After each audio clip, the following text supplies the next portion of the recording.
I'm a product manager at Rovio, and that basically means the KPI guy, also someone who kind of knows something about game design, something about analytics, and is also part a marketeer.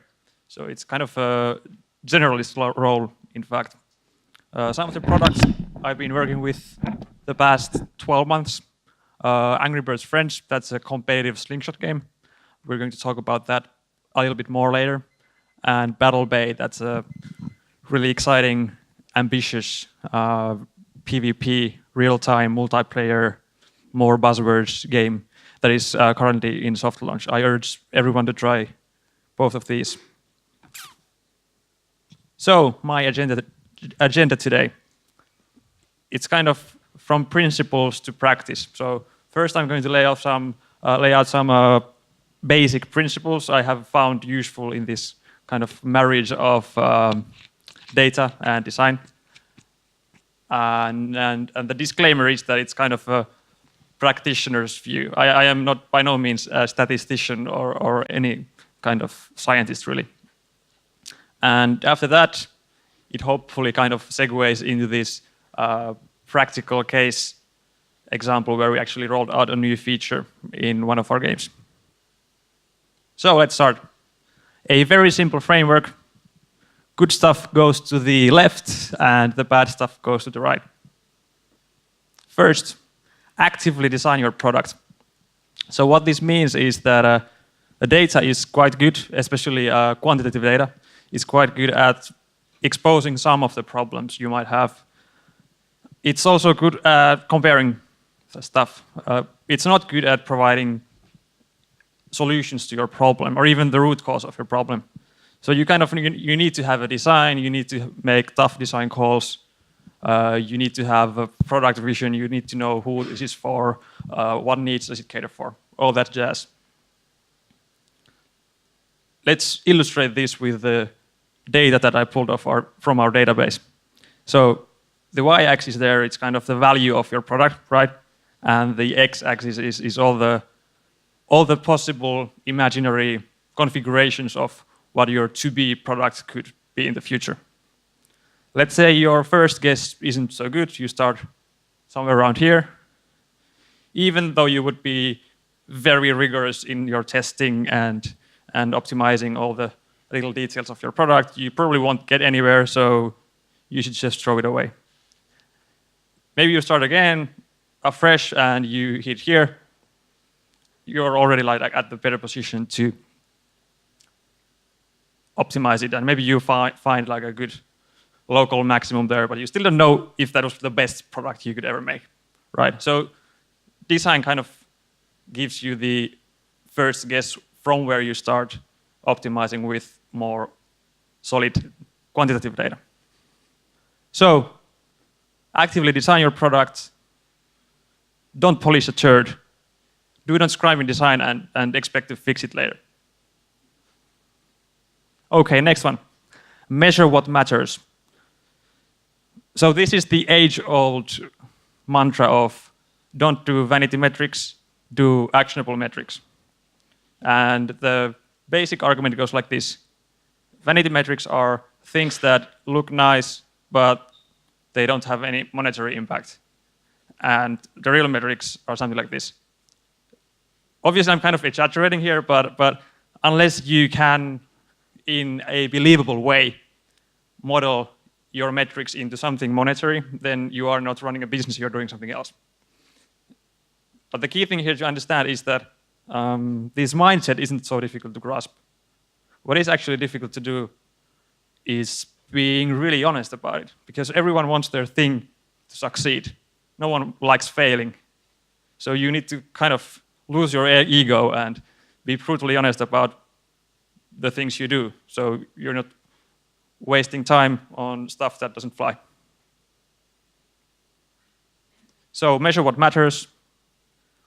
When you're doing new features, for example, also you should state hypotheses and goals for them before you launch them. This is also measuring what matters.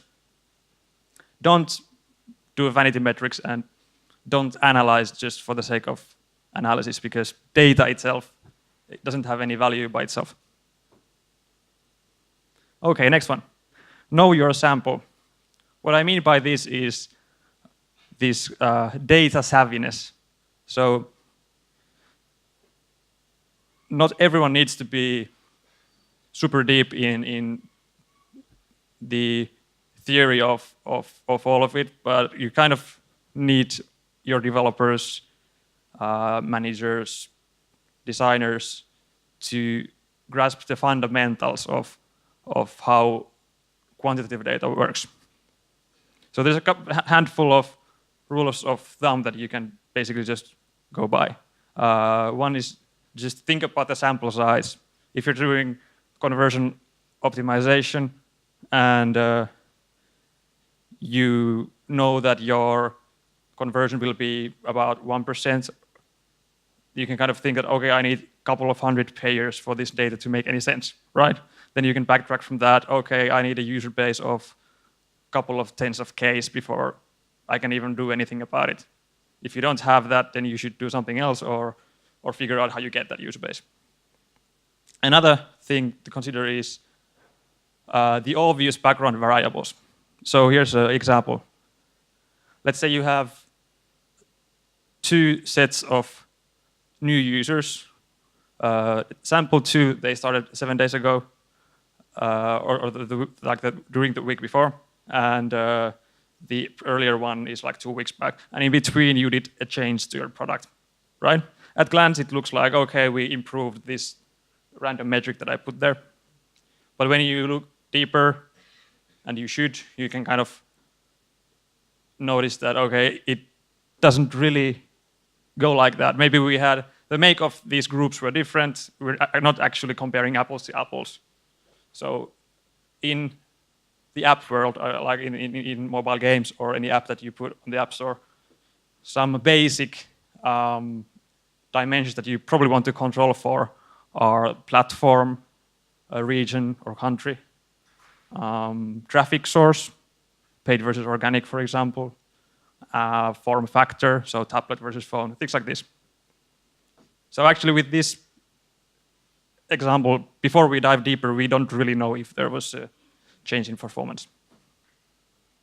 So know your sample, control for background variables, and don't do sloppy stuff. Okay, next one. Acknowledge the limits of the split test. And by split test, I mean basically it's the same as A/B test, but you can have more than 2 groups.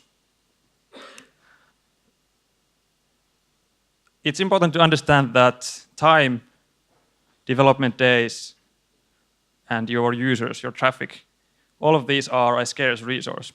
So you kind of have to pick what you want to test. If you have the volumes of Google, you can do what they did. You can test the 41 shades of blue and then pick the one that performed best. I would argue, was that really the best use of their time? For the rest of us that don't have the volumes of Google, we probably want to prioritize what we test by the projected impact. And by that, I mean that you, as the designer or a product manager, make hypotheses about which changes will move the needle the most, and then act accordingly. And once you do this over and over again, your educated guesses get better. And this is actually what happened at Google. Their visual lead got frustrated and started working for Twitter. So you can take this to extremes, but I guess there's always a couple of different ways to go about it. So first, test the macro. So test the big things first. Don't start with the minuscule detail. Do not split test everything. And this is also important.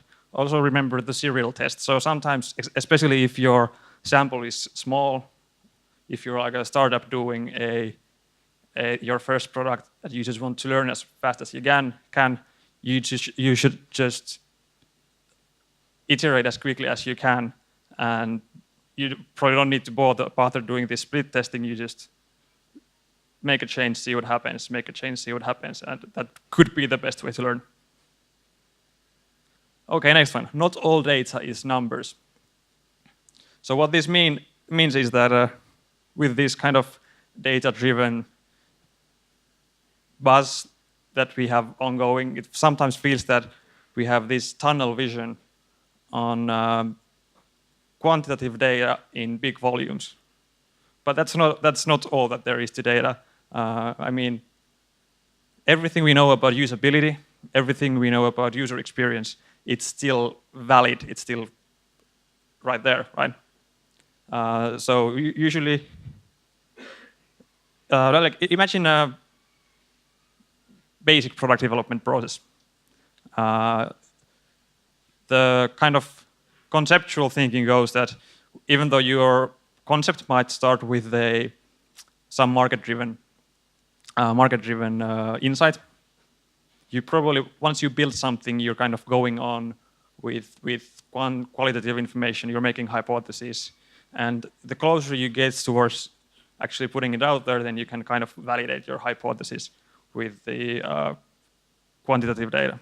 So hallway testing, facilitated usability testing, remote usability testing, everything else that we know about validating your hypothesis with non-quantitative data, it's still valid. So don't forget the qualitative and do your homework with usability testing. Next one, know your fallacies. Like I said before, no one wants their thing to fail. Everyone wants their thing to succeed. And if you go to the Wikipedia page that is called, I think it's list of cognitive biases. That page is like 10 kilometers long. I just took like a handful and just to prove a point. And often this applies, especially when you're doing changes to your product and not testing rigorously. Instead, you're kind of looking at a time series of some metric you're measuring. You do something, you see the metric twitch a little bit, and then you're like, yes, that was all me. And in reality, it was just a fluke, and you actually didn't improve anything. That would be, I guess, a combination of illusory correlation and confirmation bias.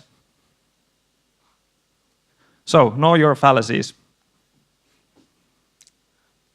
After all these kind of even biblical set of rules that I just gave you, I want to add one more, that's be pragmatic. You don't need to test everything. If something minor comes up that you just think, hey, this would be an improvement, if it's low effort and even low impact, just do it if you feel like it. If it's something you already implemented, and let's say the data is inconclusive whether this actually did anything, then it's kind of a designer's call. So use your brains also. Although if it's something that takes 2 months of development and you're not sure if it'll do anything, you probably want to validate your thinking in one way or another. Okay, next up, the practice. So,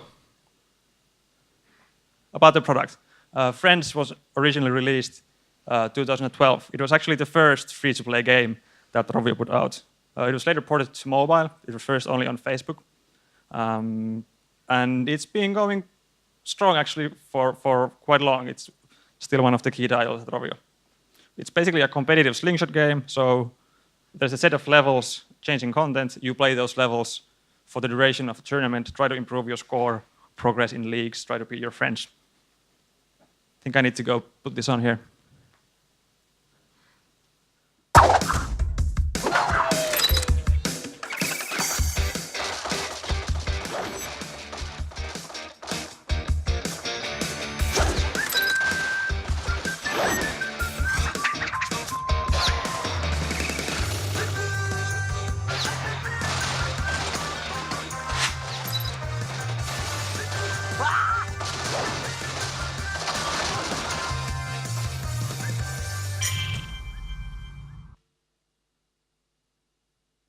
So a definition for those that are not familiar with the freemium jargon. When I say retention, I mean a measure of whether people are coming back to your product or not. Example, 20% D7 retention is that 20% of the people that installed your app 7 days ago came back on that day. Usually, when you put it on a curve, it looks something like this. So you have basically, this is like an industry standard, 40% for day 1, 20% for day 7, 10% for day 30. So it's like looks like a power curve. And this is all illustrative. This is not a real retention curve. So staying with the illustrative numbers, with friends we had a problem like this. People who stuck with the game, they actually stuck for quite a long time. We were quite happy with that. But people who started the game, the new players, they were dropping off in the beginning days of their play more than we wanted to. So we thought maybe we could improve this. We had a couple of hypotheses. One was, as I said, it was like a tournament-based game. So the content was the same for all the players. There used to be this small tutorial thing, but it didn't really work, and we were thinking of like, we have to redo this anyways. But the main thing was that we had been operating the game for a couple of years already, and we had grown quite good at making content for the engaged players. So those who had been in the game for quite a while, and also those who would kind of monetize best. So people who were engaged with the game also put money in the game. But the content was the same for everyone. So those kind of complex, fun, engaging levels, our thinking might have been overwhelming for the new players. The second hypothesis was that we had this 7-day cycle of changing content. And if you look at how mobile games work in 2015 or even 14, the feedback loops are much shorter, even minutes rather than days. So we set out to test these simple hypotheses in a kind of cheap way. The first one was quite easy. We just started putting out easier levels and saw how the users were reacting. I mean, and then we kind of measured the retention of the users that started during those tournaments. And we did actually see a small lift in early retention. So hypothesis proven. For the second one, we needed to be a bit more creative. So we came up with this event. So we basically changed the rules of the game for a duration of 10 days. Instead of weekly tournaments, we would have short cycle tournaments for all the players. And again, we measured the retention for the players who started during that event. And again, we saw a lift in early retention. We also saw a significant rise in monetization and engagement levels because we were putting out more content. So we saw our hypothesis kind of proven again, and we also saw opportunity there. So the solution itself, we came up with these warm-up tournaments. So basically, the beginners would be put into these their own tournaments before they compete with the big boys. This would solve both the content, so we could offer different content for them, and also the cycle length. So we could, without making new content all the time, we could make the content cycle be 1 day instead of whatever for the new players, because they would only cycle through this content once. It was also important for us that this feature would kind of teach the rules of the end game, so that people would understand how the game is structured, how it works. So it needed to be, it was a design decision to make it kind of follow the rules of the main game, but in a kind of different context in a way.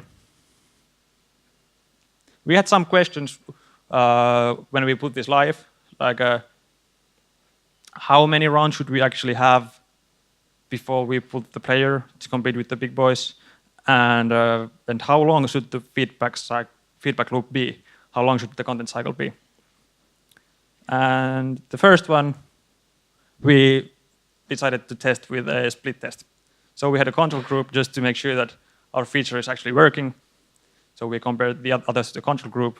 And then we had 3 different groups that had different round amounts before they went to the actual weekly tournament. So one round means that you just beat 6 levels, and then after that you get to the actual tournament. And 3 rounds you have to beat 3 tutorial rounds, and so on.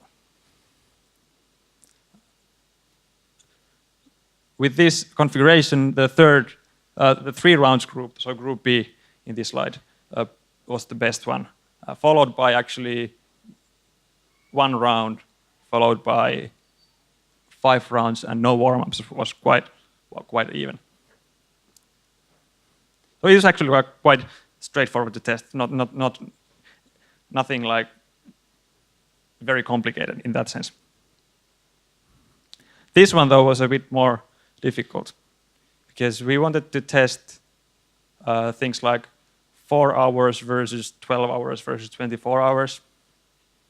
And the first thing that comes to my mind is that what if there is a cross impact with the amount of tournaments or amount of warm-ups?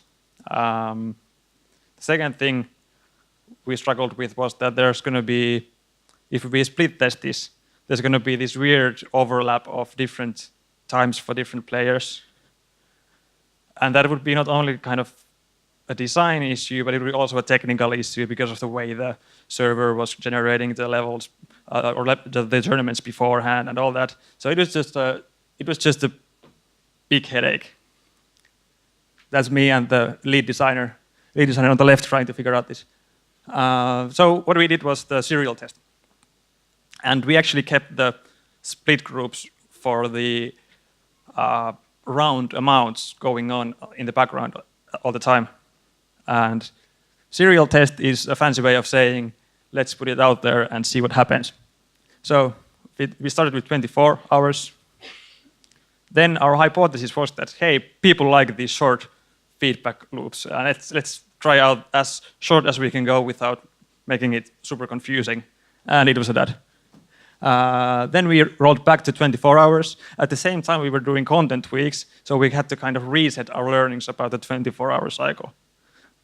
Then we went for 12 hours, saw that actually it was quite about the same as 24 hours. This is actually quite often what happens. You think you're going to make this really good change, and it's going to change everything, and then nothing. It's very, very usual. And then we went with designer call. Our lead designer was saying that 24 hours, one day, easy to understand, let's go with that. And actually, if you start the game today and you haven't played before, you will be thrown to the warm-ups with 24-hour cycle. But remember this guy. When we tested the short cycle with an event, we saw this kind of opportunity there. So while I was messing with the test groups, the content team was actually busy ramping up the throughput of content. Our game is purely based on changing content, so that means we have to create the content. So we managed to actually double the throughput of content. And during the spring, we changed the week cycle into 4 days plus 3 days cycle. So basically doubled the content. And the results were quite good. The early retention, we managed to do what we kind of wanted to, but that wasn't actually the big thing. If you look at monetary impact, this one is much bigger. So we kind of set out to do one thing, discovered we have this other thing that we should probably do, and that had a much bigger impact. So that was like a good learning for us. So what we did there, we started with some hypotheses. We actually chose our split test groups amounts by how many users we got in certain key geographic areas. So basically, United States and similar markets. We wanted to have enough organic new users so we can actually validate this stuff. We definitely utilized serial testing. It did lead to some sloppiness there, but it was all in the name of being pragmatic.